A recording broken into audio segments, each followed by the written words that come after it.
Robot மீட்பு மோதல். ஒரு வெயிலான காலை சோஃபி, ராஜ், ஜெயா மூவரும் அறிவியல் ஆய்வுக்கூடத்தை ஆராய்ந்து கொண்டிருந்தனர். திடீரென ரோபோட்டுகள் விசித்திரமாக நடக்கத் தொடங்கின. பிளீப் பிளாப் என்ற ஒலிகள் காற்றில் முழங்க, சிறிய ரோபோட்டுகள் சுவர்களிலும் ஒருவருக்கொருவர் மோதிக்கொண்டும் பாய்ந்தன. ராஜ் தலையை சொரிந்தான். இது ரோபோட்டுகள் கலக்கத்தில் விழுந்த மாதிரி இருக்குதே என்றான். சோஃபி சிரித்தாள்.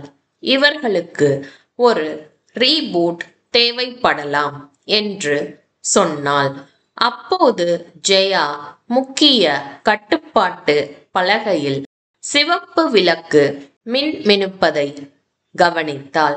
ஐயோ, சிஸ்டம் கேண்டீனின் அட்டவணையுடன் கலந்துவிட்டது என்று கத்தினாள். ரோபோட்டுகள் மதிய உணவை பரிமாற முயன்றன. ஆனால் தட்டுகளை கலக்கி புட்டிங்கை எல்லா இடத்திலும் தெளித்தன. ஒரு ரோபோட் தன் சக்கரத்தை துரத்திக் கொண்டிருந்தது. மற்றொன்று கிரீமை நீரூற்று போல பீச்சிக் கொண்டிருந்தது. அந்த மூவரும் தங்கள் கருவி பெட்டிகளை எடுத்துக்கொண்டு சேர்ந்து பிரச்சனையை சரி செய்ய தொடங்கினர். ராஜ் பிரதான கணினியை ரீபூட் செய்தான். சோஃபி ரோபோட்டுகளை சரியான திசையில் அனுப்பினாள். ஜெயா ஸ்கேனரை சரி செய்தாள். மதிய உணவுக்குள் எல்லாம் வழக்கமான நிலைக்கு திரும்பிவிட்டது.